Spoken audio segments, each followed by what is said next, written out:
सास का आदान प्रदान। वह दूसरे की थाली में घी ज्यादा दिखता है, कहावत है ना। तो उसी कहावत से प्रेरित होकर ये कहानी सुने। मीरा अपनी सहेली सीमा से कहती है, क्या रे सीमा, तेरे जैसी सास भगवान सबको दे। कोई रोक टोक नहीं, कोई बोलियां नहीं, आराम से रहती है और आराम से रहने देती है। एक मेरी सास है। माना कोई रोक टोक नहीं है, लेकिन दूसरी कई परेशानियां हैं जो मेरी सास के साथ है, तू नहीं समझेगी। चल अच्छा रखती हूँ, ननद आई है, उसकी खातिरदारी करनी है। मीरा सीमा की सास से काफी इम्प्रेस रहती है। फिर एक दिन सीमा मीरा के घर किसी काम से जाती है। मीरा की सास कहती है, हाँ भाई सीमा, क्या करने आई है? घर में कोई काम धाम नहीं है क्या? सीमा को तो शौक लगता है, ऐसे कोई कैसे बोल सकता है। आंटी, मैं कौन सा कुछ लेने आई हूँ, देने ही तो आई हूँ, ये अचार बनाया था। तभी मीरा आ जाती है। अरे तू अचार लाई है? तेरी सास ने कुछ कहा नहीं? यहाँ मेरे घर पर तो सामान सड़ जाए, लेकिन मेरी सास मजाल है किसी को चवन्नी भी देने दे। अरे क्यों ना बचाऊं चवन्नी, मेरे बेटे की मेहनत की कमाई है। तेरे भरोसे रहूं तो सब लुटा दे। अब ले ले अचार उससे और दफा कर। मीरा सीमा से अचार लेकर उसे बाहर तक छोड़ने जाती है। अरे यार, तेरी सास तो बहुत अच्छी है। क्या बात कर रही है? कितनी तो बेइज्जती करती तेरी, लेकिन फिर भी तुझे मेरी सास अच्छी लगी। मेरे घर आ जा कभी, मेरी सास को देखेगी ना तब पता चलेगा।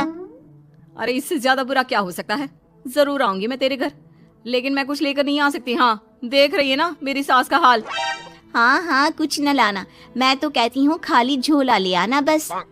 सीमा चली जाती है। फिर क्या, दोनों अपने काम में लग जाती हैं। लेकिन एक रोज न जाने क्या होता है, मीरा सीमा के घर आती है। सीमा की सास कहती है, अरे सीमा, देख तो कौन आया है, तेरी सहेली मीरा। मीरा, आज कैसे यहाँ पर? आजा आजा। और ये हाथ में क्या है तेरे? क्या मतलब? कुछ नहीं आंटी जी, ये तो खाली थैला है। वो क्या है ना, मंडी जा रही थी तो सोचा मीरा से मिलती चलूं। अरे काहे को मंडी जाना, कल ही मेरा बेटा सब्जी लेकर आया है। अरे मीरा, जरा सीमा का ये थैला तो भर दे। मीरा घबरा जाती है। अरे नहीं नहीं माँ जी, बिल्कुल नहीं, मैं कुछ नहीं ले सकती, हम लोग ना अलग सब्जियां खाते हैं। खैर, मीरा सब्जी तो नहीं लेती, लेकिन सीमा की सास तो न जाने क्यों कद्रदान हुई रहती है। अरे मीरा, जरा चिकन मटन बना ले, तेरी सहेली आई है। मैं फोन कर देती हूँ, वो दे जाएगा। और सुन, मिर्च जरा तेज कर देना। लेकिन मीरा तीखा नहीं खाती है माँ जी। अरे खाना चाहिए, अब सी करेगी ना तो नाक का सारा कचरा भी निकल जाएगा। हाय रे, कितनी अच्छी है तुम्हारी सास। हाँ, तभी आसपास के सारे यहाँ खड़े हो जाते हैं सुबह से ही। अभी 2 मिनट रुक ना, खुद पता चल जाएगा। तभी पड़ोसन आती है। अरे बहन जी, चाय का वक्त हो गया, सोचा चली आऊं आपके घर। अरे क्यों नहीं क्यों नहीं, वो क्या है ना, बहू की सहेली आई है तो चिकन बन रहा है, वो भी लेती जाना। मैं जरा ज्यादा ऑर्डर कर देती हूँ। और हाँ बहू, पकोड़े भी तल ले चाय के साथ। जा जा मीरा बेटी, सीमा की मदद कर दे जरा। मीरा सीमा के पास किचन में जाती है, जहाँ सीमा सास को कोस रही होती है। घर में कितनी मुश्किल से सब्जी और राशन आता है, लेकिन ये नहीं समझेंगी। अरे पिछले महीने भी 2 बार राशन लाना पड़ा था, लेकिन ये है कि सच्ची यार, फिर भी तू लकी है, तेरी सास कम से कम मेरी सास की तरह तो नहीं है। मीरा कुछ देर रहकर वहां से चली जाती है। दोनों बहुएं किसी तरह सास के साथ दिन काट रही थी कि एक दिन सीमा कहती है, नहीं नहीं माँ जी, बस करिए, तंग आ गई हूँ मैं आपसे। मैं अब आपके साथ नहीं रह सकती। एक बार, बस एक बार आप मेरी सहेली मीरा की सास की तरह बनकर देखिए। अरे कितनी अच्छी इंसान है वो, कितना सोचती है घर के लिए। दूसरी तरफ मीरा, माँ जी कैसी हैं आप? कुछ तो सोचा करिए, समाज नाम की भी कोई चीज होती है। बस एक बार मेरी सहेली सीमा की सास की तरह बनकर देखिए। अरे कैसे जी जाती है जिंदगी, उन्हीं से पता चलेगा। दोनों की सास को आता है गुस्सा। अरे भाई, कोई छोटे बच्चे तो है नहीं जो किसी के साथ तुलना कर दे और वो कुछ ना कहे। मीरा की सास कहती है, मुझे तो सीमा के पास ही छोड़ा। सीमा की सास कहती है, तू ना मुझे मीरा के पास ही छोड़ दे। दोनों एक दूसरे से सलाह करती हैं और सासों का किया जाता है आदान प्रदान, यानी एक्सचेंज। अगली सुबह मीरा की बदली हुई सास, अरे मीरा, मेरी बेटी आ रही है। मीरा को तो आदत थी कि घर का कोई भी आए दमड़ी ना निकले, ना कुछ बनाना ना कोई लेन देन।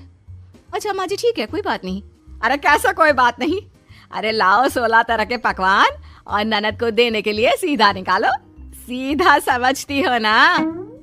देना, लेन देन। अरे माँ जी कैसी बात कर दी। इस घर में जो कोई कुछ भी ले आए, लेकिन मजाल है घर की चवन्नी भी कहीं चली जाए। अरे ये तो परंपरा ही नहीं है इस घर की। बाकी खाना हो तो रोटी दाल बना देती हूँ। रोटी दाल तो मेरी बेटी दुख में भी नहीं खाती, तो मायके में क्यों खाए।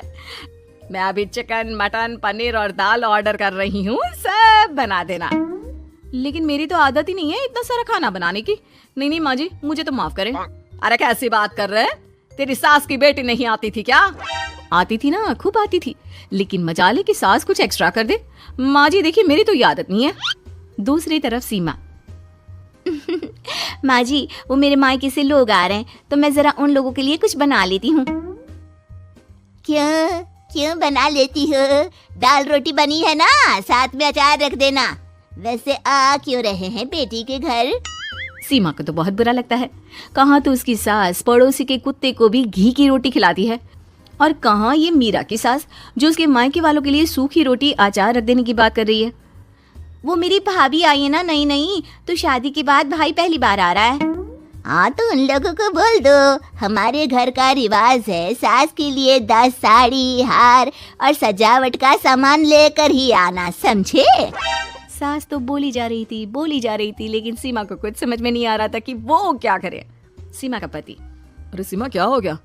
तुम्हें तो माँ से बिल्कुल ऑपोजिट चाहिए थी ना। कहाँ माँ हर किसी के आओ भगत में तुम्हें लगा कर रखती थी, लोगों से खूब मिलती, घर का सामान बांटा करती थी।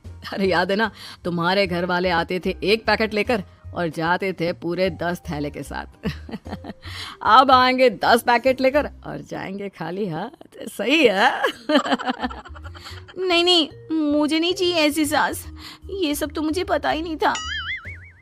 सीमा घबराकर मीरा की सास को लेकर उसके घर जाती है, जहाँ मीरा, सीमा ले जा अपनी सास भाई। हाँ, मैं भी तेरी सास वापस ही देने आई हूँ। चलो मम्मी जी, मेरे लिए तो आप ही सही हो।